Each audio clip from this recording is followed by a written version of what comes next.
영화로우신 주 이곳에 오셔서 이 모인 자들로 주 백성 삼으사 그 중에 항상 계시고 그 중에 항상 계시고 그 영광 나타내소서. 주 믿는 만민이 참 진리 지키며 옛 성도들 같이 주 찬송하다가 저 천국 보좌 앞에서 저 천국 보좌 앞에서 늘 찬송하게 하소서.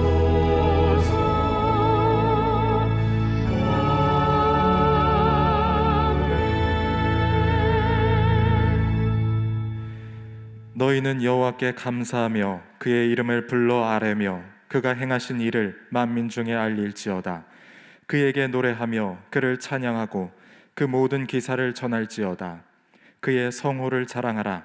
여호와를 구하는 자마다 마음이 즐거울지로다. 아멘.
다 함께 한 목소리로 참회의 기도를 드리겠습니다.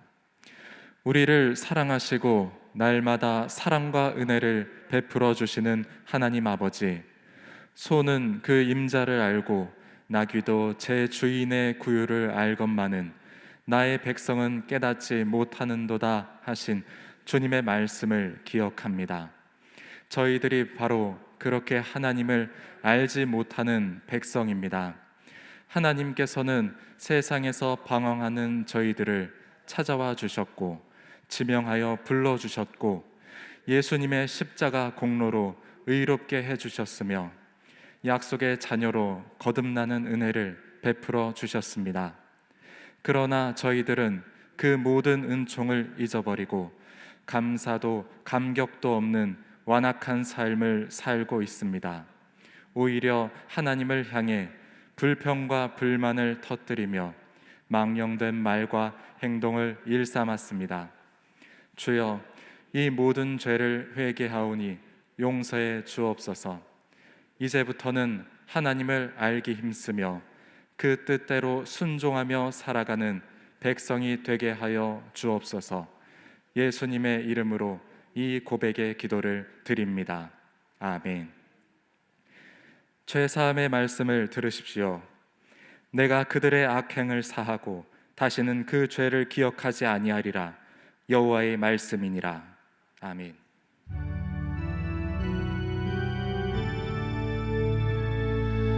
성부 성자 성령 삼위일체께 이를 모아 찬양 경배 드리세.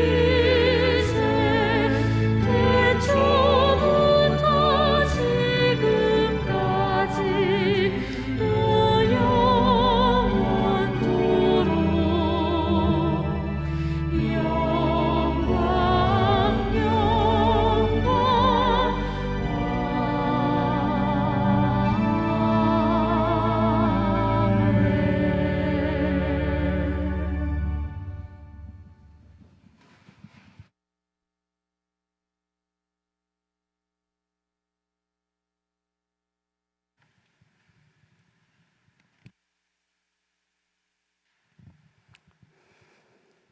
사랑하는 주님, 감사합니다. 은혜가 넘치는 이 거룩한 주일에 택하신 백성을 주님 전으로 부르시고 예배하게 하시니 감사를 드립니다. 이 시간 저희들이 온 마음과 정성을 다하여 드리는 이 예배가 주님께만 영광이 되기를 원합니다. 이 나라와 이 민족을 사랑하시는 주님, 온 세상이 코로나 바이러스로 인하여 경제가 무너지고 많은 이들이 고통 속에 잠겨 있습니다. 주님, 치유의 은총으로 깨끗하게 회복시켜 주시고 이를 통하여 주님께서 우리에게 주시는 하나님의 뜻을 깨달아 알게 하여 주시옵소서.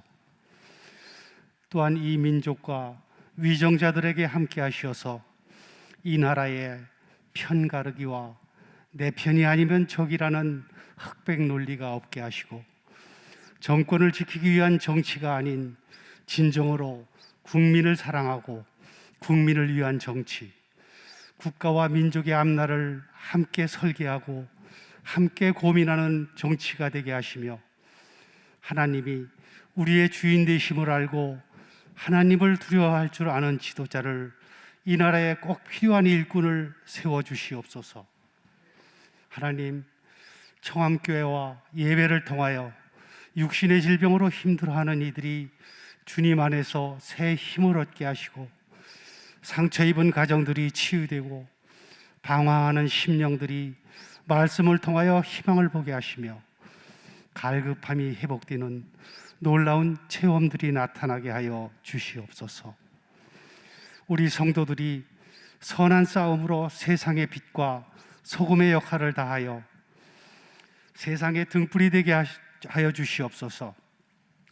하늘의 소망을 능히 바라볼 수 있는 귀한 믿음의 성도들이 되게 하여 주시옵소서. 오늘 선포되어지는 목사님의 말씀에 기름 부으셔서 힘과 은혜와 생명력 있는 말씀이 되게 하시고 그 말씀이 우리의 심령을 변화시켜 믿음의 결단을 일으키는 귀한 시간 되게 하옵소서. 거룩하신 우리 주 예수님의 이름으로 기도합니다. 아멘.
이 시간 하나님 앞에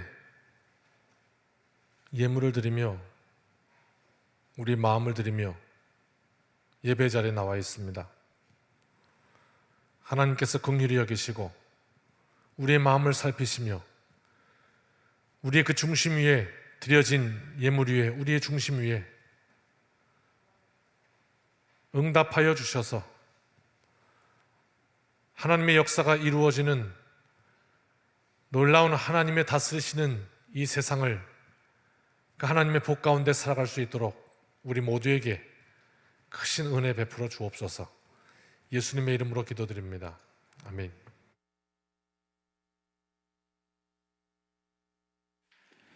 교회의 소식을 알려드립니다. 주일 예배 그리고 교육국 오프라인 예배가 계속해서 진행되고 있습니다. 감사드립니다. 컴퓨터 및 영상 도구 구입을 위해서 인봉래 권사 이은재 집사님 봉헌해 주셨습니다. 감사드립니다. 교우 소식과 선교응급 만납 있습니다. 주보를 참고해 주시길 바랍니다. 오늘 우리에게 주시는 하나님의 말씀은 사도행전 26장 24절로 32절 말씀입니다. 하나님의 말씀을 경외하는 마음으로 다 함께 일어나 말씀을 받겠습니다. 바울이 이같이 변명하매 베스도가 크게 소리내어 이르되 바울아 내가 미쳤도다. 내 많은 학문이 너를 미치게 한다 하니 바울이 이르되 베스도 각하여 내가 미친 것이 아니오 참되고 온전한 말을 하나이다. 왕께서는 이 일을 아시기로 내가 왕께 담대히 말하노니 이 일에 하나라도 아시지 못함이 없는 줄 믿나이다. 이 일은 한쪽 구석에서 행한 것이 아니니이다. 아그리빠 왕이여 선지자를 믿으시나이까? 믿으시는 줄 아나이다. 아그리빠가 바울에게 이르되 내가 적은 말로 나를 권하여 그리스도인이 되게 하려 하는도다. 바울이 이르되 말이 적으나 많으나 당신뿐만 아니라 오늘 내 말을 듣는 모든 사람도 다 이렇게 결박된 것 외에는 나와 같이 되기를 하나님께 원하나이다 하니라. 왕과 총독과 버니게와 그 함께 앉은 사람들이 다 일어나서 물러가 서로 말하되 이 사람은 사형이나 결박을 당할 만한 행위가 없다 하더라. 이에 아그리빠가 베스도에게 이르되 이 사람이 만일 가이사에게 상수하지 아니하였더라면 석방될 수 있을 뻔하였다 하니라. 아멘.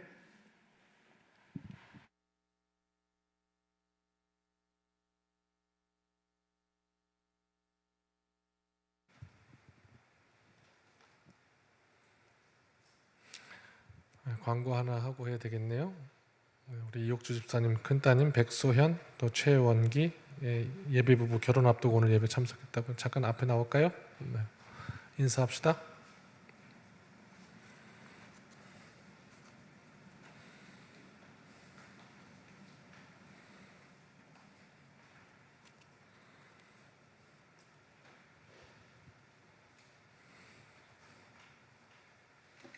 가운데로 오시죠.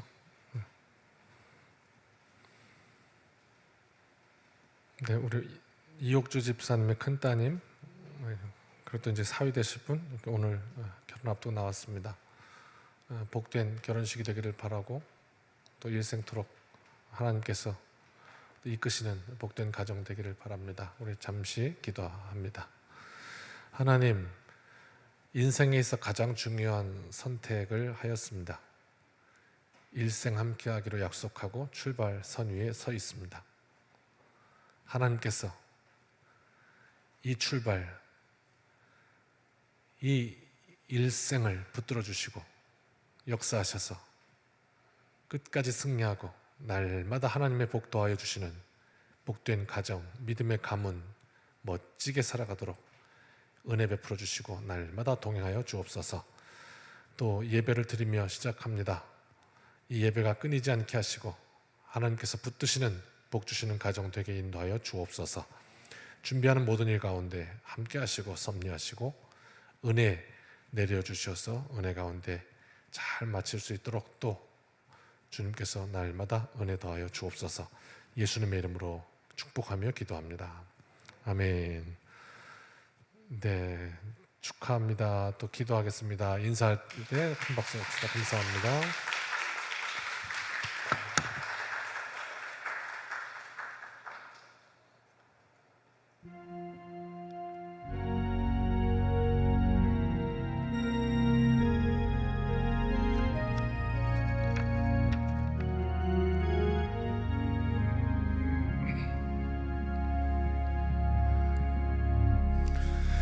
하늘을 볼 겨를도 없이 정신없이 세상을 살다가 마음의 먹먹함이 내 삶을 짓누를 때 그제서야 주님을 찾습니다. 행복을 느낄 겨를도 없이 분주하게 세상을 살다가 인생의 허무함이 내 삶을 짓누를 때 그제서야 주님을 찾습니다. 오늘도 여전히 주님은 그 자리에서 우리를 끊임없이 돌보시는데 부족한 내 영혼은 아직도 갈 길을 모릅니다.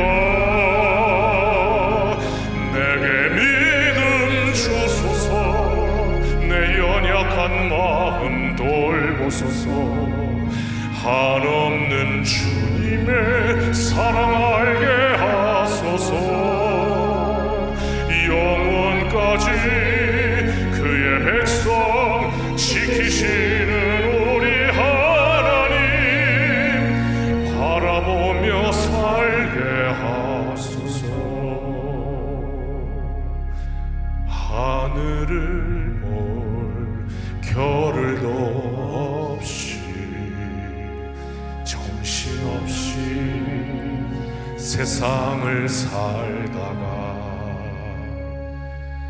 마음의 먹먹함이 내 삶을 짓누를 때 그제서야 주님을 찾습니다.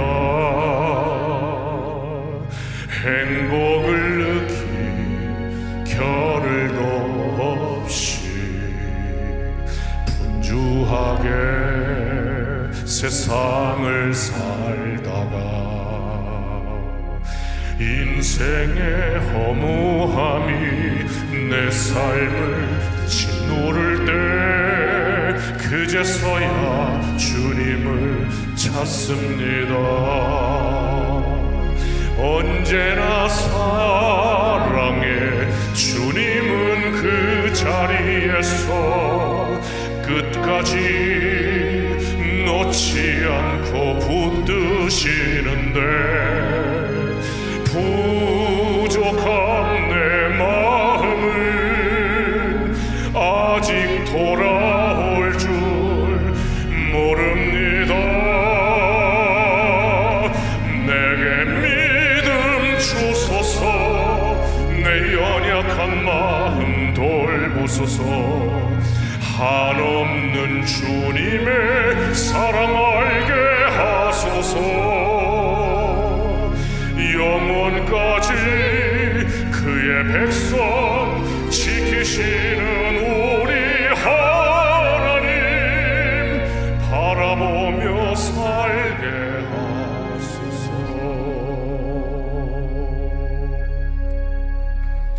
아멘. 우리 교회의 웨슬리 선교회 함께하는 우리 형제 교회 가운데 주성민 목사님 신무하시는 세계로 금난교회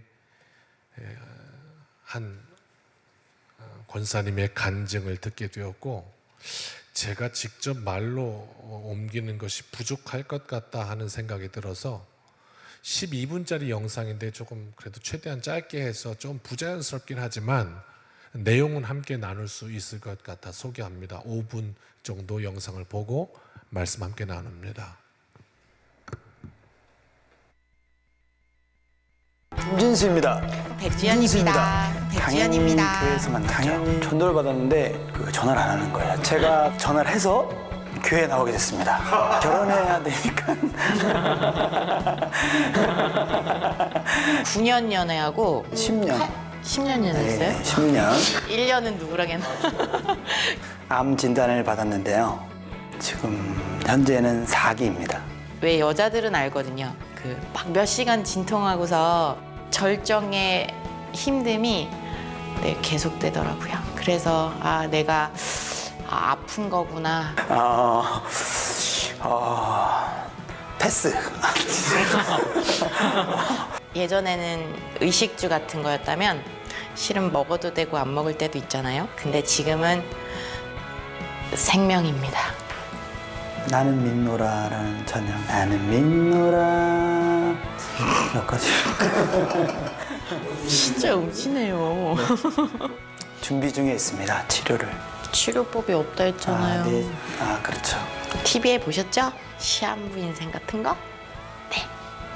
지금은 그렇습니다. 지난 이야기. 막상 우리가 겁나고 있는 암 사기에 딱 검사에서 나왔다. 그분을 오늘 이 자리에 모셨습니다. 먼저 우리 영상으로 한번 볼까요?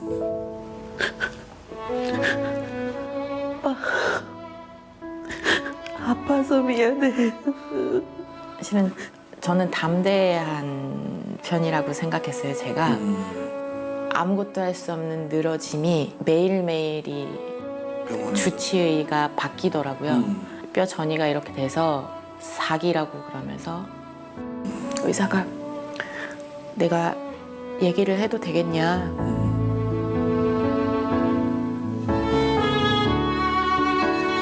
항암도 할 수 없고 수술도 할 수 없고. 네, 아픕니다. 아직 젊은 나에게 이런 일이 올 줄은 생각지도 못했는데, 하나님, 왜 저예요? 아파서 미안해. 아파서 미안해. 아파서 미안해.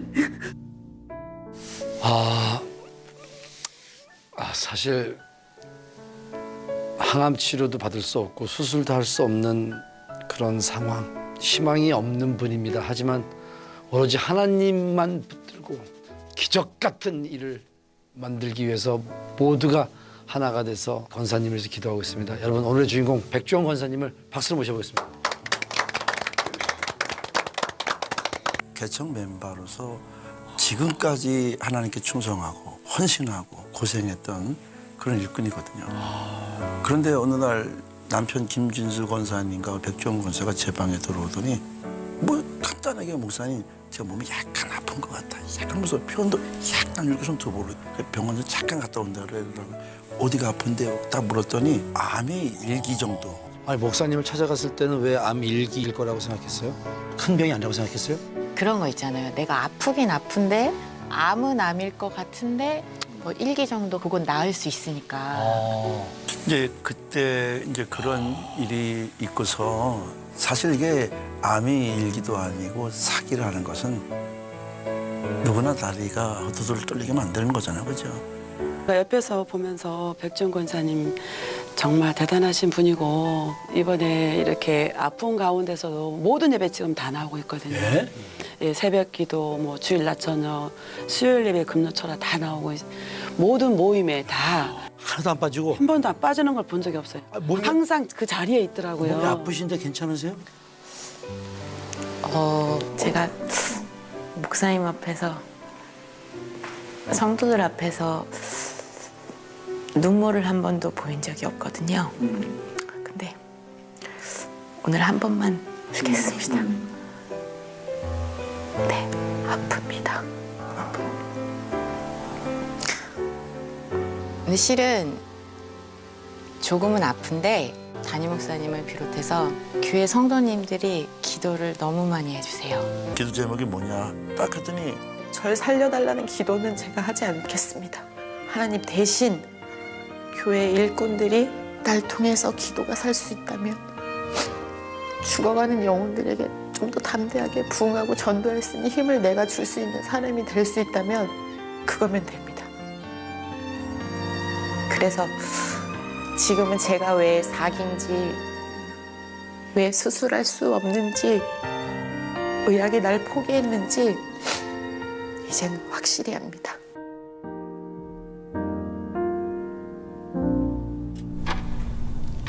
김진수입니다. 백지연입니다.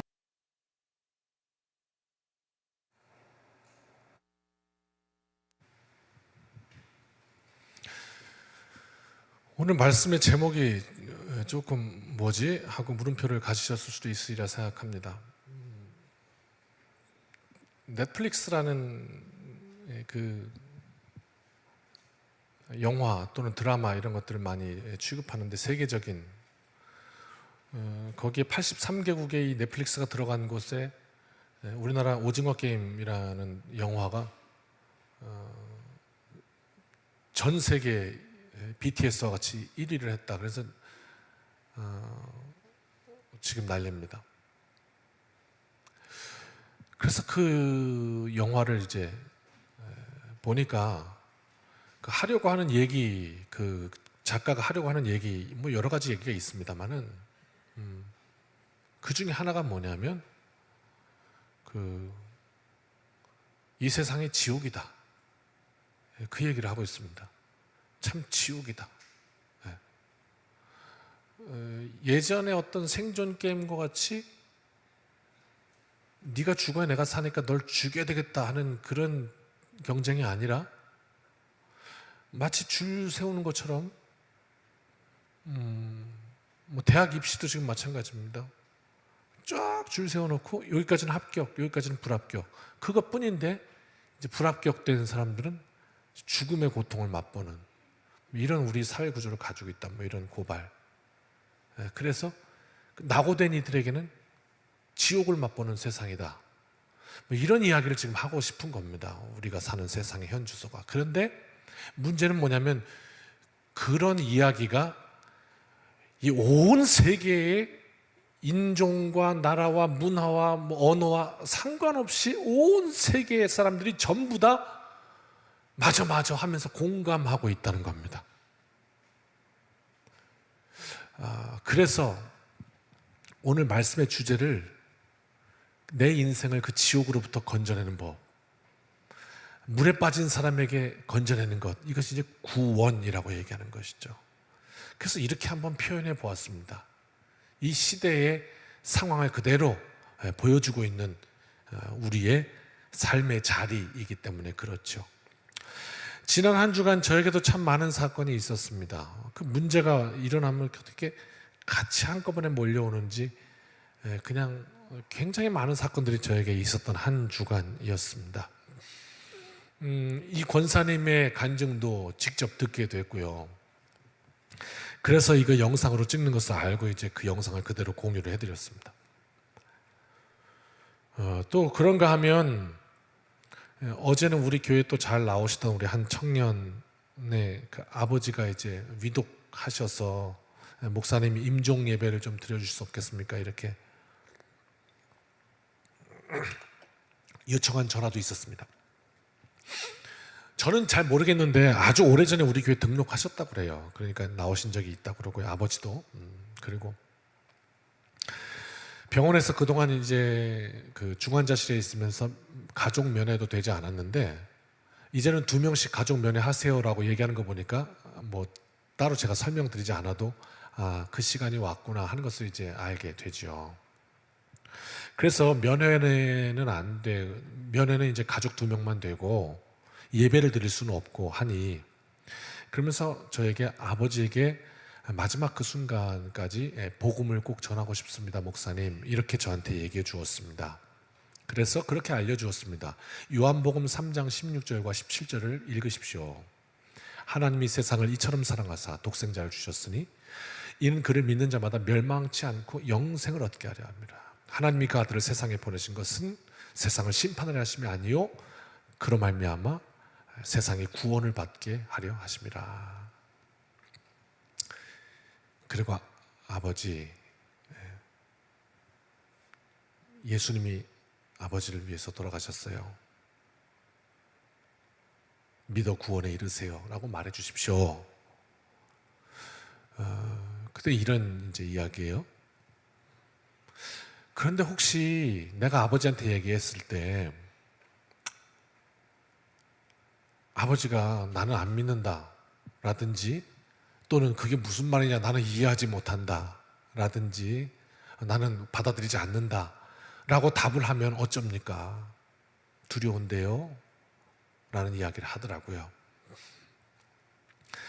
그래서 그런 이야기를 해주었습니다. 자매님, 제가 얼마 전에 잘 모르겠지만 이 자고 있던 건물에 불이 나서 5층에서 뛰어내렸습니다. 뛰다 보니까 너무 높대요. 그래서 여기까지가 내 인생이구나 하는 그 선 앞에 가보았습니다. 그랬더니 그 선에 서면 저는 드라마나 영화를 찍을 줄 알았습니다. 내 자식들이 보이고 내 아내가 보이고 하면서 딸들아 아빠 사랑하는 거 알지? 또 아내 여보 사랑해. 저는 제가 스스로 생각하기에 제가 굉장히 저를 로맨티스트라고 생각했거든요. 그럼에도 불구하고 그 자리에 딱 서서 뛰려고 보니까 아무 생각이 작동하지가 않더라고 머리가. 그래서 전화가 있음에도 불구하고 전화 한 통 할 생각 자체를 못했어요. 머리가 멈춰버리더라고요. 그런데 그 순간에 정말 깨끗해지면서 한 가지 딱 나오더라고요. 그게 뭐냐면 하나님이었습니다. 창조주, 나를 만드신 그분이었습니다. 그 전까지는 그런 상황이 올 거라고 제가 전혀 상상도 하지 못했습니다. 그 상황에 딱 서보니까 하나님만 선명하게 딱 보입니다. 그래서 하나님 다 쓰셨습니까? 라고 말했습니다. 그래서 확실히 알게 된 것이 있습니다. 제 말이 참인지 거짓인지는 여러분도 반드시 경험하게 되십니다. 왜? 우리는 죽으니까요. 그 순간 앞에 서게 되면 하나님만 보입니다. 제 말이 진실인지 거짓인지는 여러분이 확인하실 수 있습니다.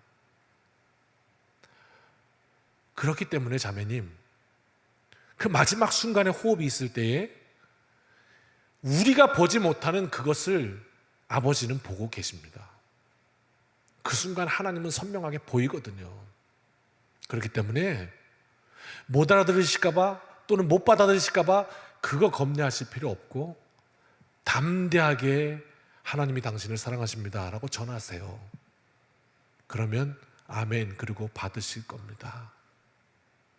제 경험으로는 그렇습니다. 그래서 용기를 가지고 이렇게 전한다. 즉 그게 이제 어젯밤이니까 아직 소식이 없어요. 그러니까 지금도 이제 싸우고 계시는 중입니다. 이런 일도 있었습니다. 그런데 여러분, 우리의 인생의 죽음이라는 것의 의미가 뭘까요? 죽음이 없다면 삶도 없습니다. 죽음이라는 게 우리 앞에 놓여 있기 때문에 삶이라는 것이 가치를 지니게 되고요. 그리고 성경은 뭐라고 얘기했냐면 십자가에 같이 못 박혀서 예수와 함께 부활한다고 얘기했습니다. 이것이 하나님의 뜻이라고 얘기한 거죠. 죽지 않으면 부활이 없습니다. 그렇기 때문에 우리의 삶이 새로워지고 우리의 삶이 생명력 있고 우리의 삶이 그렇게 가치를 가지고 의미 있게 살아가려면 우리의 삶 속에 날마다 죽음이 묵상되어야 하고 그것을 통해서 새롭게 하시는 하나님의 은혜를 입어야 하는 것이죠. 냉정하게 이야기하면 여러분, 인생은 다 죽습니다. 아무리 우리가 아우 재수없어요 그런 말을 해 하고 피하려고 해도 이것은 엄연한 저와 여러분 앞에 있는 현실입니다. 이제 곧 맞닥뜨려야 할 우리의 현주소입니다. 그러나 성경은 뭐라고 얘기하냐면 우리에게 우리는 거기서 끝나는 존재가 아니라고 말하는 겁니다. 이유는 하나님이 그렇게 우리를 만드셨기 때문입니다. 그러므로 우리가 이 땅을 살면서 삶의 방향이 어떻게 달라지냐면 썩어질 육신의 소욕대로 내 육신을 위해서 내 소원대로 내가 원하는 대로 어떻게 하면 좀 잘 살겠나 막 꿈꾸는 거 있잖아요. 막 이렇게 그렇게 내 삶을 거기에 내 목적이 가 있으면 우리 말에도 콩 심는데 콩 나고 팥 심는데 팥 난다고 우리의 인생에 심는 거에 따라서 그 열매가 나온다는 사실을 아시는지요? 우리가 살아간 그 삶을 통해서 그 삶의 결과물이 나온다는 사실이요. 그렇지 않습니까?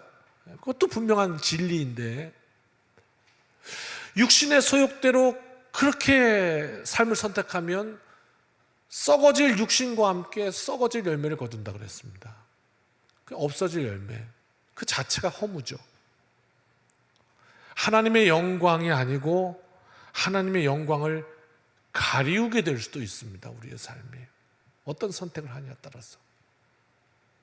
그러나 오늘 앞에 보여드렸던 우리 한 권사님의 간증처럼 세상이 말할 때는 절망이라고 이제 당신 끝이야라고 당신 이제 소망이 없어라고 이야기를 하는데 그런데 이 권사님은 뭐라고 얘기하냐면 나는 이제 내가 왜 사기인지 왜 의학이 나를 포기했는지 이제는 정확히 압니다.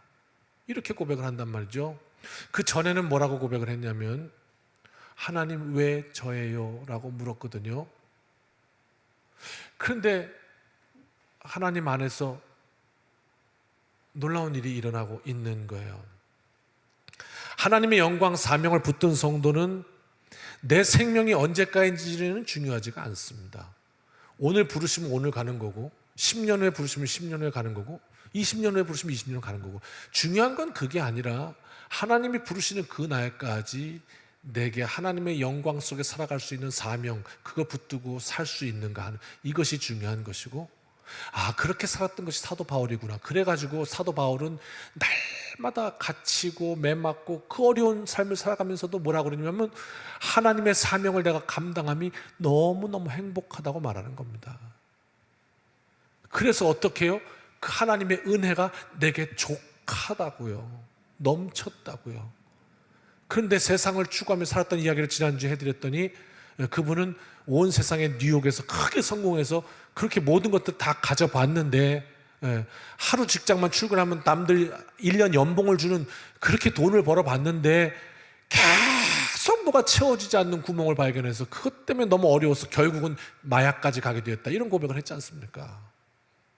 너무나 상반되는구나 하는 건 말이에요.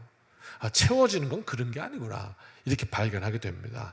그래서 그렇구나 바울이 사명을 붙들어서 사망 권세를 이겼구나 이야기입니다. 오늘 말씀에 접근합니다. 24절과 25절입니다. 바울은 이미 내가 얼마나 살 거냐, 언제 죽을 거냐, 얼마나 내가 사업에 성공할 수 있을 거냐, 또 나 이제 직장 다니고 있는데 은퇴하면 그 다음에 내 노후는 어떻게 될까, 여기에는 관심 자체가 없어요. 그렇다고 준비하지 말고 그냥 내버려다 된다, 그 말이 아니고요. 우리의 삶의 포커스가 거기 있는 것이 아니라 하나님의 사명에 있다, 이 말이에요. 그러면 채우시는 하나님의 은혜를 맛보게 된다, 이 말이죠. 그거 신경 쓰지 않아도 말이에요. 그렇잖아요. 그래서 결국 그는 육신에 썩어질 것에는 관심 자체가 없어요. 그럼 뭐라고 그러냐면 사나 죽으나 중요한 게 아니라는 거예요. 나는 주의 것이라. 살아도 주를 위하여, 죽어도 주를 위하여. 내게 생명의 주인은 그분이시니 그분 맡기실 때까지 나는 사명 붙들고 들어갑니다. 우리 교회도 이 건강상에 참 어려운 분들도 계시죠. 이제 당장 코앞에 큰 수술을 앞두고 계신 우리 권사님도 계시고 그래요. 그 목사님 기도해 주세요. 죽을 수도 있대요. 그러고 하셔. 그럼 함께 기도해요. 그 뭐라고 그러냐면 권사님 우리 두려워하지 맙시다. 우린 다 죽는 거 분명한 사실이고 권사님이 더 오래 사실지 제가 더 오래 살지는 그건 모르는 일이고 그렇잖아요. 그런데 중요한 사실은 뭐냐면 내 목숨 내 생명은 하나님께서 주관하시니까 하루를 살아도 그분께서 허락하셔서 사는 것이고 10년을 살아도 그분이 허락하셔서 사시는 거니까 어차피 우리 소관이 아니니 그건 그분에게 맡겨주시고 오늘 하루를 사는 동안 말씀을 주시고 그 말씀이 내 삶을 인도하면 하나님 감사합니다. 우리 그렇게 채워갑시다. 하나님의 영광으로. 그럼 우리는 승리하는 인생이 됩니다. 우리 여기서 죽지 않습니다. 죽어도 살 것입니다. 아멘. 기도했어요. 그래서 이 바울도 오직 복음, 베스도 총독 앞에서도 아그리빠 왕 앞에서도 오늘 이 말씀의 장면은 말입니다. 이 바울이 세 번째로 무죄 선언을 받는 장면이에요. 재판 세 번째 무죄 선언이 나온 장면인데 오늘 그 동네 유지들이 다 모였다고 그러는데 그 중에 가장 핵심 인물은 누구냐면 아그리빠 왕 그리고 베스도 총독 이 둘이거든요. 요 사이에서 지금 대화가 일어나는데 자기 목숨줄이잖아. 이 사람들이 지금 나를 무죄라 그러면 내가 살 수도 있고 유죄라 그러면 나 죽을 수도 있단 말이죠. 내 목숨이 지금 이 재판관한테 달렸는데 그럼 아부라도 해야죠. 잘 보이기라도 해야지. 공손하기로 해야지. 그런데 바울은 그 땅에 관심이 없어. 내 안위에는 관심이 없고 내가 해야 될 일만 머릿속에 있는 거예요. 내가 지금 어떻게 지금도 살려주신 건 내 사명 감당해야겠으니 들으시오. 그리고 담대하게 복음을 말해요. 그래서 이것이 사명이고 이것으로 바울은 행복했다 이렇게 말하고 있죠. 29절에 그래가지고 막 뭐라 하니까 바울이 뭐라 그러냐면 요게 이제 그 아그리빠 왕이 네가 그 세 치혈을 올려가지고 적은 말로 나를 그리스도인이 되게 하려는도다. 어디서 약을 팔어? 뭐 이런 얘기예요. 네가 적은 말로 나를 그리스도인 되게 하려는도다 그랬더니 바울이 그 다음에 한 말이에요. 뭐냐면 내가 적은 말을 하건 많은 말을 하건 당신뿐만 아니라 모든 사람이 내가 이거 손에 수갑 찬 거 이거 외에는 다 나와 같이 되기를 내가 하나님 앞에 원합니다. 이러고 담대하게 나가는 거예요. 네가 적은 말로 그 세 치혈로 그냥 나를 갖고 놀라고 하는다 이러면은 그 앞에서 잘 보이려면 아이고 제가 더 공손하지 못해 죄송합니다 뭐 이러고 나와야 될 텐데 아니에요. 그랬던 거예요.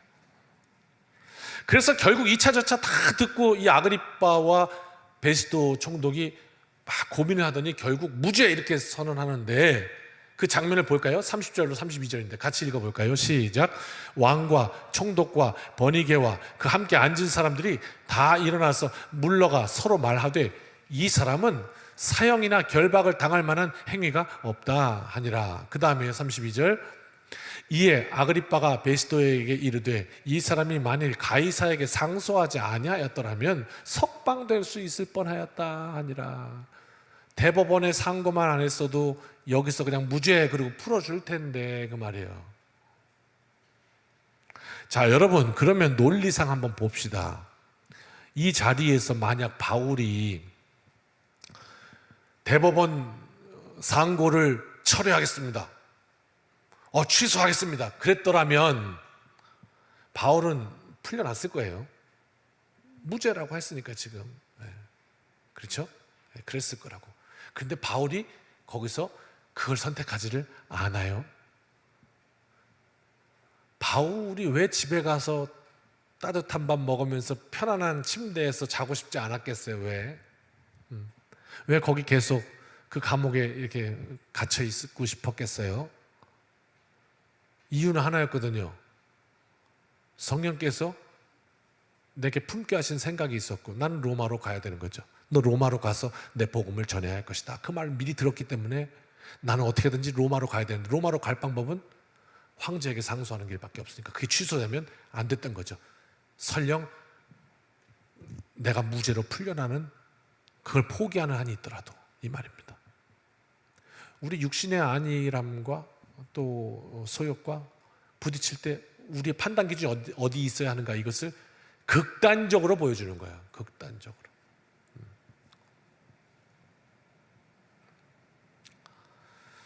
육신의 안위를 위해서 한 번만 양심을 거스르면 될 텐데 그 유혹이 없을까요?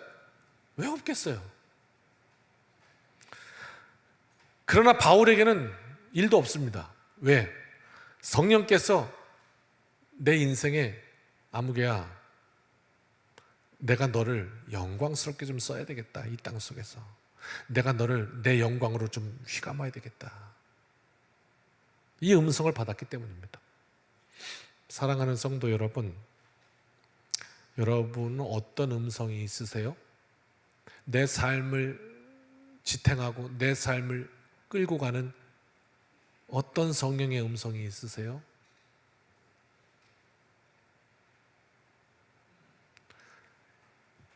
이걸 확신이라고 말하는 거거든요. 이걸 믿음이라고 말하는 거예요. 이 믿음과 확신이 있으면 그 인생은 좌로나 우로나 흔들리지 않아요. 귀가 얇다는 표현을 하기도 하죠. 저도 이렇게 혹하는 게 되게 있거든요. 그래서 이렇게 동암역 오다 보면 이거 한번 잡숴봐. 그럼 나 그거 꼭 봐야 내가 집에 오거든. 그냥은 못 가, 궁금해서. 가서 꼭 이렇게 기웃거리면 애들은 가라, 애들은 가라. 그럼 또 그래도 이렇게 가서 이렇게 봐야 되죠. 그런 생각을 해봤어요. 믿음이 있으면 이 세상에 막 그런 어떤 유혹이 있고, 그런 우리 육신의 소욕이 있고 막, 그런데 흔들리지 않아요. 두리번거리지 않아요. 오늘 내게 맡겨주신 나의 할 일이 있는 거예요. 그래서 가는 거예요. 바울도 그래서 성령의 음성대로 로마에 가야 하기 때문에 상소를 철회하지 않아요. 그렇게 하지 않아요. 그런데 참 재밌는 건요, 오늘 우리는 봤으니까 알지. 바울의 태어남, 그 다음에 바울의 삶, 바울의 죽음, 여기까지 다 봤으니까, 과거니까, 역사니까 우리는 확인할 수 있는 것이지, 오늘 우리가 내일 모르잖아요. 내일 나에게 어떤 일이 일어날지 혹시 아시는 분 계세요? 한 달 뒤에 어떤 일이 일어날지 아시는 분 계세요? 1년 뒤에 어떤 일이 일어날지 아시는 분 계세요? 그러면 이 땅에 교통사고는 없다면서요? 5분만 앞으로 알아도, 아니 1분만 앞으로 알아도 교통사고는 없다잖아요. 우리 몰라요. 한치 앞을 몰라요. 그러니까 아니까 이야기하는 건데, 뭡니까? 역사가들이 뭐라고 하냐면 바울의 삶을 통째로 보고 이렇게 얘기합니다. 그때 만약 바울이 나는 로마로 가는 것을 포기하겠습니다, 나를 풀어주시오, 그래갖고 무죄, 그래서 만약 그 자리에서 바울이 풀려났더라면, 아 이제 집에 가서 좀 편하게 자겠구나 했다면 바울은 그날 밤 죽었을 것이다, 이렇게 평가해요. 왜? 나오자마자 살해되었을 것이다, 유대인들에 의해서. 결국은 그 선택이, 사명을 붙었던 선택이 바울을 살리고 있었다, 이렇게 역사가들이 이야기했거든요. 그런데 여러분, 한번 생각해 보자고요. 우리는 그 차원을 좀 한번 더 뛰어넘어 보자고요. 어떤 차원이냐면, 바울이 로마로 가면 안 죽어요? 거기서 그 위기를 넘겨 살았어요. 그럼 바울은 안 죽어요? 그러니까 바울이 거기서 풀려났어도 죽어요. 로마로 가도 죽어요. 죽었잖아요, 결국은. 이래도 죽고 저래도 죽는다고요. 무슨 얘기를 하고 싶은 거냐면, 오늘 굉장히 좀 무거워서 좀 듣기 싫다, 좀 그러지 않기를 좀 바라고요. 무슨 생각이냐면 이래도 죽고 저래도 죽는다면 결과가 같단 말이에요. 그러면 바울의 선택을 따라서 뭐가 달라지는 거냐고. 결과가 같은데 뭐가 달라야 될 거 아니야. 뭐가 다른 거냐 하는 거야. 성령이 인도하신 대로 사명을 감당했구나. 이게 달라지는 거죠. 열매가 있구나. 이게 달라진단 말이에요. 우리는 계속 반복되지만 다 죽는다 그래요. 뭐가 다르냐고. 그러면 이렇게 살다가 죽나 저렇게 살다 죽나 뭐가 다르냐 말이죠. 다르다니까요. 뭐가? 열매가 달라요. 우리의 삶에 걸어간 삶의 자리에는 발자국이라는 게 남아요. 삐뚤빼뚤 걸어갔는지 똑바로 걸어갔는지, 예? 발자국이라는 게 남는다고. 어떤 이는 예수 믿고 구원받아 집사, 권사, 장로 이렇게 사는데 아유 저희는 어쩌게 세상 사람이랑 똑같냐 이런 비판을 듣기도 하고, 또 어떤 이는 저 사람은 참 어떻게 교회 권사라고 그러는데 세상 사람보다 더하냐 이런 얘기를 듣기도 하고. 근데 어차피 다 죽어요. 죄송해요. 제가 오늘 좀 격하게 얘기해도 좀 용서하세요. 그냥 여러분이 잘 들으시면 좋겠어요. 유익하게만, 좋게만. 어차피 다 죽어요. 근데 뭐가 달라요? 이렇게 사나 저렇게 사나 개판으로 사나 뭐 그냥 막 사나 뭐가 달라요? 나 그래도 교회 다녔는데 장례식 가면 아마 내 장례식에 말씀 읽어줄 거예요. 혹시 여기다가 천국 환송 예배라고 붙여놨을 수도 있어요. 왜? 나 교회 다녔으니까 30년 다녔거든. 구원은 하나님의 손에 달렸으니 이분이 천국이다 지옥이다 할 권한은 저에게 없어요. 저는 모릅니다. 제가 재판관이 아니거든요. 오직 그분의 손에 달려있는 거니까 그건 내가 확답할 수가 없어요. 다만 뭐가 다를까요? 열매가 다르죠. 그의 삶에 남겨놓은 발자국이 달라고. 바울은 인생을 그렇게 살았대요. 사명 딱 붙들고 그냥 살았어요. 뭐라고 하건 나는 이걸 위해 산다. 초점 있게 살았어요. 뭘 해도 상관없어요. 이 일을 통해서 하나님께 영광되게 산다. 그랬더니 뭐라고 고백하냐면 그 인생에 하나님의 은혜가 내게 차고 넘쳤다고 고백합니다. 너무너무 행복한 인생이 된 거예요. 살아야 할 이유가 있어서 사는 인생이에요. 지금 그게 없어서 너무너무 아파하는 거예요. 온 세상이. 그래서 오징어 게임 통해서 고발하는 게 뭐냐면 이 온 세상이 지옥 같다는 거예요.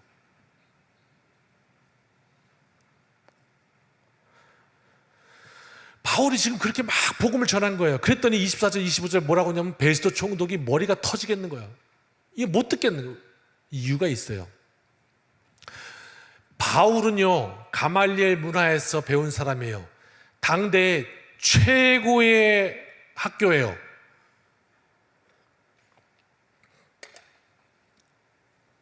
뭐 지금 우리 시대 최고의 대학, 뭐 인류대학 출신이에요.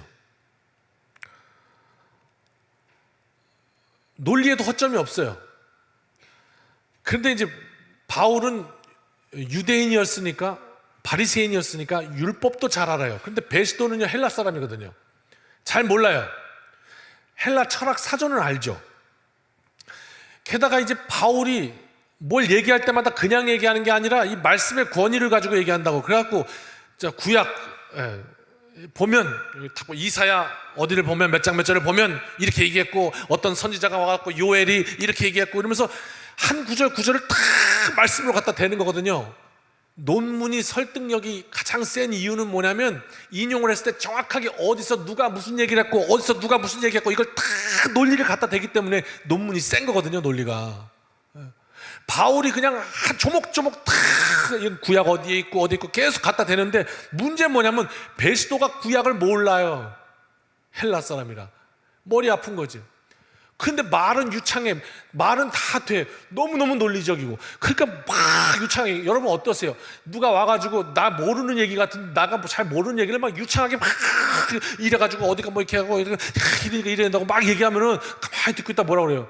미쳤구나. 네가 미쳤구나. 지금 그 말 한 거예요. 난 모르겠는데 유대인도 아니고 헬라인인데 그냥 듣다 보니까 어쩜 이렇게 청산유수냐, 어떻게 이렇게 줄줄줄 나와. 그랬더니 야, 네가 너무 많이 배워갖고 미쳤구나, 이렇게 얘기를 했다고요. 근데 여러분, 이게 무슨 말이에요? 이게 오늘 이 시간을 여러분이 여기 앉아 있어야 될 이유예요. 우리가 요건 꼭 붙잡고 가야 돼. 첫 번째 포인트예요. 이게 무슨 말이냐고요? 너의 학문이 너를 미치게 하였도다. 이 말이 무슨 말이냐고. 지금부터 풀어드릴게요. 지금부터 이게 이렇게 졸음이 찾아오시면 오늘 헛방이세요. 그러니까 지금부터 집중을 하셔야 인생 걸만한 말씀이거든요. 그러니까 집중을 하고 우리가 들어야 해요. 보세요. 이게 무슨 말이에요? 네가 학문이 많아, 네가 미쳤구나. 이 말이 무슨 말이에요? 예수를 믿었습니다. 그랬더니 어느 날 말씀에 관심이 생겼어요. 그래서 성경이 뭐지? 그리고 공부를 하기 시작했어요. 그랬더니 진리야. 그렇구나. 인생이 이런 거구나. 그리고 이제 말씀을 이해해요. 그러다가 어느 순간에 인생이라는 거, 우리 삶이 뭐예요? 다른 말로 하면 선택의 연속이라 이렇게도 설명할 수 있을 거예요. 아침에 일어나서 오늘 밥은 뭐 먹지?부터 시작해서 하루 종일 선택하는 게 인생이에요. 그죠? 오늘은 일로 갈까? 누구 친구한테 연락이 왔는데 만날까 말까? 계속 선택하는 거예요. 자, 그런데 예수 믿고 말씀을 공부하고 성경을 보고 하다 보니까 어느 순간에 말씀이 내 삶 속으로 쑥 들어와 버렸어요. 그래서 어떻게 하루간 내가 선택을 해야 되는데 그 수많은 선택에 이 말씀이 작용을 하기 시작해요. 그걸 우리 뭐라고 얘기하죠? 말씀의 능력이 일하기 시작했다고 얘기하죠. 그래서 말씀이 내 삶을 자꾸 간섭해요. 자꾸 튀어나와. 이렇게 되는 거예요. 그러다가 그래, 말씀은 십자가에 나를 못 박아야 된다고 그랬어. 예수와 같이 부활해야 된다고 그랬어. 그래갖고 그렇게 살아. 자꾸 십자가가 믿어져요. 죽어야 되는 게. 부활이 믿어져요. 그렇게 살았어요. 그래서 삶의 방향이 육신에 썩어질 것에 초점이 맞지 않아요. 그래서 세상 사람들이 이해를 못하는 거야. 친구가 와서 야, 거기서 그렇게 거짓말 한 번만 싹 하면 거기만 그 좋은 게 좋은 거죠. 그렇게 한 번만 넘어가면 그 잘 되는 건데 뭘 그렇게 미련하게 그러냐. 그런데 나는 그게 아닌 거예요. 이거 하나님 기뻐하시는 게 아니지. 그러니까 아닌 거예요. 이게 내 육신에 초점을 맞출 수 없지. 썩어질 열매를 거둘 수 없지. 그러니까 삶의 방향이 그렇게 가는 거예요. 그랬더니 이 사람이 나한테 뭐라고 그래요? 미쳤구나, 이러는 거예요. 와, 이거 엄청난 아이러니예요. 저 예수 믿더니 미쳤어, 이러는 거라고. 이게 무슨 말입니까? 여러분, 탁상공론이라는 말 아시죠? 무슨 뜻입니까? 탁상에 앉아서 비현실적인 이야기만 쫙 늘어놓고 있는 걸 탁상공론이라고 얘기합니다. 아무 소용없는 거. 예수 믿는 것이 탁상공론입니까? 여기에 왜 나왔습니까? 우리 그냥 뭐 이렇게 영화 한 편 보듯이 그냥 좋은 얘기 들으니까 그냥 그러면 좀 이렇게 어떻게 좀 마음이 좀 시원해지는 것 같고 뭐 그냥 그거 아니지 않습니까? 우리 그죠? 내 생명을 들여서 하나님 앞에 예배드리고 말씀 앞에 다시 결단하고 이 말씀을 통해서, 오늘 성경 말씀을 통해서 하나님의 임재를 다시 한번 경험하고 만나고, 내 삶을 지금 주관하고 계시구나, 그 음성을 듣고 결단하고, 그래서 어떻게 이 한 주간 그렇게 살려고, 그죠? 그래서 나온 거잖아요. 우리 인생 그냥 사망의 삶을 살 수 없으니까 생명의 삶을 살아야 되니까 그게 나온 거잖아요. 당시 헬라에는 뭐가 있었냐면 철학사조가 있었어요. 그러니까 그 당시에 이 지구상에서 가장 철학이 발전한 도시가 바로 이 헬라였어요. 오늘 이 베스토 총독이 있는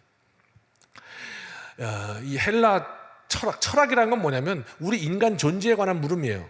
인생은 왜 사는 걸까? 뭐 하는 걸까? 어디서 왔고 어디로 가는 걸까? 이거 묻는 질문들이에요. 자, 그래가지고 그 헬라 철학으로부터 무엇이 나왔냐? 신화라는 것이 나왔어요. 뭐 제우스가 어떻고 아프로디테가 어떻고 꼭 신이 사람 모양을 입고 막 하늘에서 싸우기도 하고 땅에 내려서 싸우기도 하고 사람을 막 괴롭히기도 하고 막 이렇게 죽이기도 하고 막 이래. 신화가 뭐 별로면 신화가 다 있어. 자, 이 신화를 통해서 뭐 하자는 거냐? 이거는 철저하게 만들어진 이야기예요. 신화. 뭐 하려고요? 우리 인간의 삶을 조명하려고 만든 거예요. 자꾸 뭘 설명해 보려는 거야. 우리가 이 해석이 안 되는 이런 우리 삶의 일들을 설명해 보려는 시도예요. 그래서 신화라는 걸 만들었어요. 이건 작가가 있어요. 드라마처럼 소설을 쓴 거란 말이에요. 그러다 보니까 신화가 신화인 거지 그 신화가 사실이라고 믿는 사람은 없어요. 그냥 신화는 신화예요. 영화 보듯이 말이에요. 가상현실 보듯이 말이에요. 지금 여기 이제 영상으로 보고 계시죠? 어제 저녁에 집에 이렇게 잠깐 들렸더니 뭐 잠깐 지나가는 드라마를 하나 보고 계시더라고요. 뭐 잘 보시지는 않는 것 같은데 뭔 드라마인지 이름도 잘 모르겠어요. 그거 좀 알고 올 걸 사이에 뭐 공주와 프린세스 뭐 모르겠어요. 하여튼 그런 거 어제 저녁에 했던 드라마예요. 그랬더니 이게 드라마 보시더니 그랬더니 거기에 그 회장님 아들이 있는데 그게 그 회장님 아들이 아니라 그 일하는 요 사람이 자기가 그 미혼모가 돼갖고 난 애기인데 그거를 어떻게 이렇게 해가지고 회장님 아들로 이렇게 둔갑시켜서 뭐 이랬던데 어머 그 얘기가 그쯤 하자는 예약이었어? 아유 얘기가 돼야 되는데 너무 심각하네. 그러면서 막 어머 어쩌면 좋아 뭐 제 얘기였어 어머 막 이러고 계시더라고. 그래갖고 제가 뭐라고 하냐면 어머니 그거 드라마요 현실 아니고 뭐 드라마에서는 걔 얘기 될 수도 있고 제 얘기 될 수도 있고 뭐 누구 얘기 될 수도 있고 뭐 불륜될 수도 있고 그 마음대로 쓰는 대로 되는 거지 그 현실 아니고 드라마요 드라마. 예수 믿는 게 그런 겁니까? 실제 아니지 않습니까? 현실과는 괴리가 있습니다. 뭐가요? 신화가요. 무슨 말이죠? 베스도 총독은 헬라 사람입니다. 예전부터 유대교에는 많은 선지자들이 있었고요. 그들이 창조주의에 대한 이야기를 하였습니다. 부활에 관한 이야기도 했고요. 그가 유대인은 아니었지만 그런 이야기는 들어봤을 것입니다. 왜? 정치를 했기 때문에. 못 들었겠습니까? 정치인이? 부활이 뭔지 정도는 알고 있었을 겁니다. 그런데 그것이 다 의미로만 받아들였습니다. 드라마를 보듯이 신화를 보듯이 신학교 가면 그걸 처음에 배웁니다. 예수의 신화화. 화석에다가 딱 박아 놓는 거예요. 필요할 때만 꺼내는 거예요. 부적처럼. 그럼 예수가 부적이 돼버려요.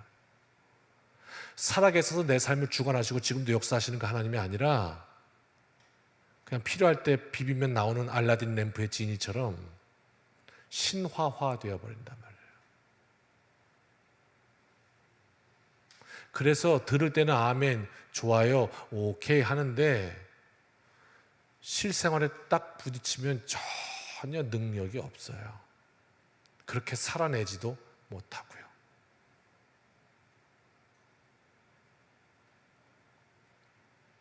왜 의미로는 받아들일 수 있을까? 그러면 이런 거죠. 권선징악 이런 거죠. 이 땅에 얼마나 못된 놈들이 많은데 세상에 연쇄살인범 15명을 죽여놓고 그래 뭐 그리고 죽으면 너도 죽은 거 나도 죽은 거 끝나자고? 똑같다고? 그건 말이 안 돼. 그놈은 지옥불에 떨어져야 돼. 그러니까 이런 시스템을 만들어놔야 분이라도 풀리지. 뭐 이런 거. 사후의 세계가 그냥 지금을 위로하기 위한 것일 뿐 다른 의미는 없는 거예요. 실제는 아닌 거예요. 신화.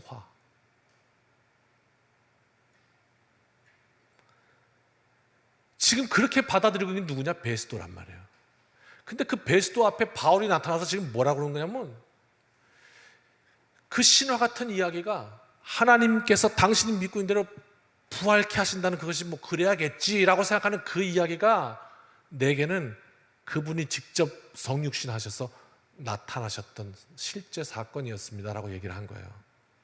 그래서 그 전에는 나도 예수 믿는 사람들을 잡아 죽이려는 데 목적이 있어서 가던 사람인데 그 살아계신 하나님을 만나고 나서 내 인생이 뒤집어졌고 그 다음부터 내가 이렇게 물불 안 가리고 사명을 붙들고 이 세상 안위가 아니라 사명으로 살게 됐습니다. 이렇게 고백을 빡 해버린 거라고 그 왕 앞에. 그랬더니 뭐라고 하냐면 베스도가 너 미쳤구나 이렇게 얘기했다는 거예요. 예수 믿고 말씀이 육신이 되어 오셔서 내게 믿음 주셨고 그 말씀이 내 삶에 들어와서 말씀이 나를 내 육신의 소욕을 죽이고 말씀으로 인도하시고 이렇게 살았단 말이에요. 그때 삶이 변화하고 그렇게 살았어요. 그랬더니 세상에 나한테 뭐라고 하냐면 너 미쳤구나 이렇게 얘기한다고. 아이러니예요. 안 미치려면 어떻게 해요? 말씀을 이론으로만 알아야 돼요. 신화로 여겨야 돼요. 그러면 안 미쳤다는 소리 들을 수 있어요. 적당히 나 교회 다닙니다. 그러면서 이렇게 내가 이래봬도 집사입니다. 권사입니다. 장로입니다. 그러면서 말이에요.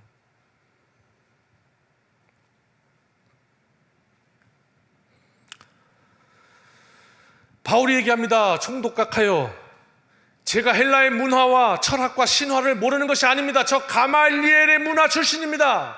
다 교육받았습니다. 엘리트 교육을 받았습니다. 그런데 살아계신 하나님이 내게 나타나셨습니다. 그리고 내가 직접 보았습니다. 나만 본 게 아니라 수백 명의 사람들이 다 그걸 보았습니다. 여러분 한번 생각해 보자고요. 역사적인 이 인류의 역사 가운데 어떤 하나의 사실이 있었는데 그게 사실이라고 내가 봤다고 그걸 증거하려면 너 목숨 내놓을 수 있어. 내 목에 칼이 들어와도 그건 사실이라고 그렇게 해서 수많은 사람들이 죽어갔어요. 예수 부활한 걸 내가 봤다고 그만해가지고. 도대체 인류의 역사 가운데 어떤 이런 사건이 있었습니까? 하나의 진실을 증거하고자 수많은 사람들이 내 목을 끊었던 사건이 언제 있었냐 말입니다.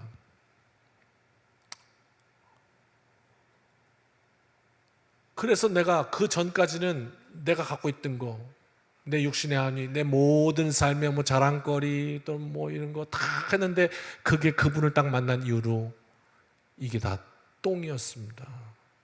배설물이었습니다. 다 버려야 할 것이었습니다. 이렇게 고백을 하고 있는 거예요.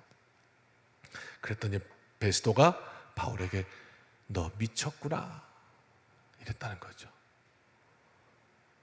제대로 사니까 이런 말을 듣네요. 미쳤구나. 그래서 오늘 말씀을 통해 한번 비추어 봅니다. 여러분, 우리 예수 믿고 있는데 나는 예수를 신화처럼 믿고 있습니까? 나는 부활을 이론처럼 믿고 있습니까? 아니면 예수 부활, 내 부활, 말씀이 내 삶의 실제가 돼서 능력이 돼서 내 삶의 육신의 안일함이 목적이 아니라 하나님의 영광이 앞에 있고 그것을 향해서 날마다 그 사명 감당함이 너무 행복하고 즐거움에 그렇게 능력 있게 살아가고 있습니까? 이게 오늘 첫 번째 질문이고요. 두 번째는요, 또 한 가지 이슈는 바울이 오늘 조금 긴데 용서하십시오. 금방 마치겠습니다. 빨리 갈게요. 두 번째 이슈는요, 바울이 오늘 본문에 이런 이야기를 합니다. 28절로 29절인데 같이 읽어볼까요? 바울의 얘기입니다. 시작. 아그리빠 왕이여, 선지자를 믿으시나이까? 믿으시는 줄 아나이다. 아그리빠가 바울에게 이르되 내가 적은 말로 나를 권하여 그리스도인이 되게 하려 하는도다. 29절. 바울이 이르되 말이 적으나 많으나 당신뿐만 아니라 오늘 내 말을 듣는 모든 사람도 다 이렇게 결박된 것 외에는 나와 같이 되기를 하나님께 원하나이다. 이렇게 말했어요. 베스도는 바울더러 미쳤다고 그랬고 그 다음에 바울이 이제 아그리빠 왕을 딱 쳐다봤습니다. 그러면서 아그리빠 왕에게 뭐라고 얘기하냐면 아그리빠 왕이요, 당신 선지자들을 믿습니까? 이렇게 물어요. 왜? 아그리빠는 유대인이었거든요. 자칭 하나님의 자녀, 하나님의 백성이라고 여기는 사람이 아그리빠예요. 그래서 아그리빠에게 앞에 왔던 선지자들을 믿습니까? 이렇게 물었다고요. 이게 기가 막힌 질문이에요. 왜냐하면요, 유대인인 아그리빠가 믿습니까? 이렇게 물었으면 답은 둘 중에 하나 아니에요. 그죠? 아멘 아니면 노멘. 둘 중에 하나잖아요. 믿습니다 아니면 믿지 않습니다. 둘 중에 하나인데, 자, 아그리빠 왕이요, 당신 선지자를 믿습니까? 앞에 나왔던 선지자를 믿습니까? 난 믿지 않습니다. 이렇게 얘기하면 거기 유대인들이 쫙 다 있는데, 내 뿌리잖아요. 뿌리. 모태신앙. 그걸 부정하는 거예요. 믿지 않습니다. 그러면 믿습니다. 그러면 어떻게 되는 거예요? 왜 당신은 신화로 믿습니까? 이렇게 나올 거 아니에요. 아니, 하나님께서 부활케 하신다는 것을 예수 그리스도 통해서 나타내셨는데 이 수없이 많은 사람들이 그걸 증거하고 봤다는데, 그리고 그분이 오셨는데 왜 그걸 당신은 못 믿을 신화처럼 그런 일이 어떻게 일어나니? 이렇게 응답을 하십니까? 그 선지자를 믿는 겁니까? 이렇게 물을 거 아니에요. 그러니까 아그리빠 왕이 믿는다고도 못하고 안 믿는다고도 못하고 이게 지금 난처해진 상황인 거예요. 이런 것 같아요. 신앙생활 하면서 우리의 삶이 이런 날카로운 질문에 생각하기 싫어집니다. 왜? 내 안에 답이 없는 거예요. 이것도 아니고 저것도 아니라서. 그러니까 듣기 힘들어지는 이런 상황도 맞이하게 됩니다. 자, 믿습니까? 이렇게도 저렇게도 답을 못하니까 뭐라고 그러냐면 아그리빠가 이 위기 상황으로부터 얼버무립니다. 빠져나가고 싶었던 거예요. 그래갖고 이렇게 얘기한 겁니다. 같이 읽어볼까요? 시작. 아그리빠가 바울에게 이르되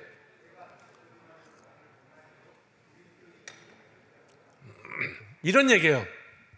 믿냐 안 믿냐 그 얘기를 한 게 아니라 이놈아 참 예의가 없다 이렇게 화제를 돌린 거예요. 네가 그 새치여로 나를 그리스도인되게 하려는구나.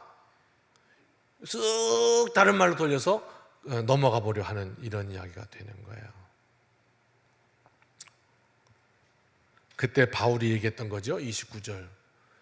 제 말이 짧으나 기나 상관없이 내 이 수갑 창고 외에는 모든 사람이 나와 같이 되기를 바랍니다. 이런 얘기였어요. 요거 풀면 오늘 말씀 끝납니다. 요게 두 번째 이슈예요. 자, 바울이 다시 한번 말씀드릴게요. 제가 지금 요 수갑 창고 외에는 모든 사람이 다 저와 같이 되기를 바래요 라고 얘기를 했어요. 이 말의 뜻이 뭘까요? 풀어드릴게요. 이 뜻은 아닐 거예요. 아닌 것부터 해드릴게요. 또 쫙 얘기했더니 아멘 또 그러실까봐 잘못 대답하실까봐 보세요. 내가 내 인생에 1000가지가 있다면 만족도가 999가지가 다 만족해요. 다 좋아. 그런데 딱 한 가지 내가 어려운 게 있어. 그게 뭐냐면 이 수갑 찬 거예요. 감옥에 갇힌 거예요. 육신의 불편함을 가진 거예요. 그래갖고 내 인생에 요 문제만 풀리면 진짜 좋을 텐데, 요것만 되면 진짜 좋을 텐데. 그러니까 어떻게 날 좀 풀어줄 마음 없수? 이 말일까요? 나 얘기했잖아, 아니라고. 그게 아니면 그냥 이렇게 말해도 되잖아요. 당신도 나와 같이 되기를 내가 하나님께 원하나이다. 모든 사람이 나와 같이 되기를 나는 하나님 앞에 원하나이다. 이렇게 얘기해도 됐잖아요. 근데 그 앞에 왜 내가 결박된 것 외에는 이라고 요 말을 넣었을까 말이에요.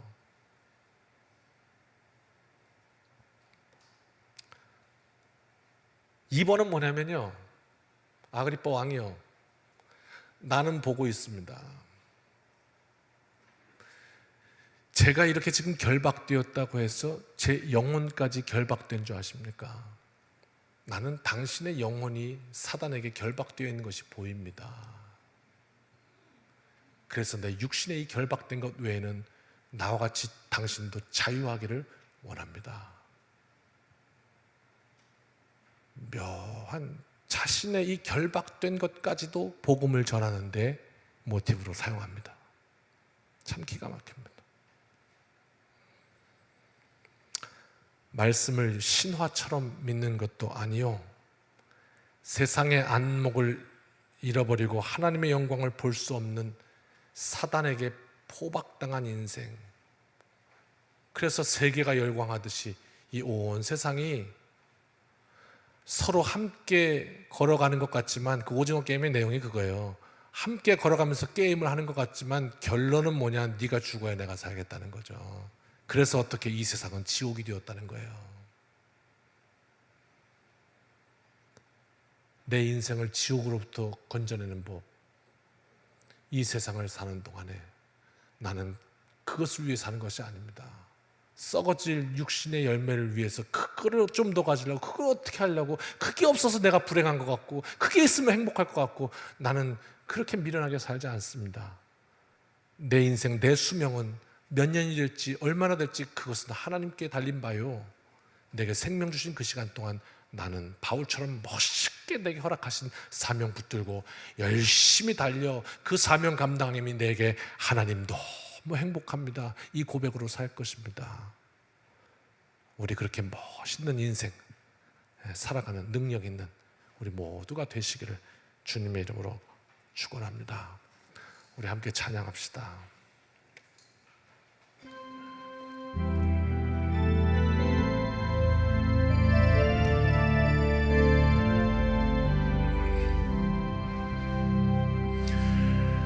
날이 저물어 갈 때 빈들에서 걸을 때 그때가 하나님의 때 내 힘으로 안 될 때 빈손으로 걸을 때 내가 고백해 여호와 이래 주가 일하시네 주가 일하시네 주께 아끼지 않는 자에게 주가 일하시네 주가 일하시네 신뢰하며 걷는 자에게 우리 모인 이곳에 주님 함께 계시네 누리네 아버지 은혜 적은 떡과 물고기 내 모든 걸 드릴 때 모두 고백해 여호와 이래 주님 내 삶 속에 일하시옵소서 주가 일하시네 주가 일하시네 주께 아끼지 않는 자에게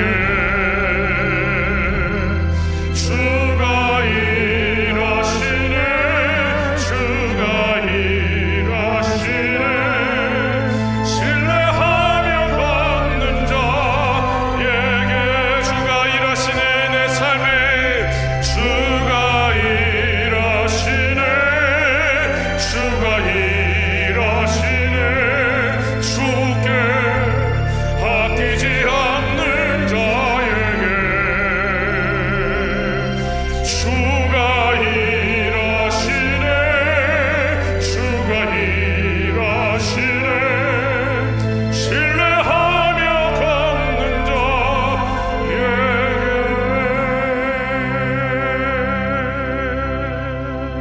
아멘. 이제는 우리 주 예수 그리스도의 크신 은혜와 아버지 하나님의 무한하신 사랑하심과 성령님의 동행하심이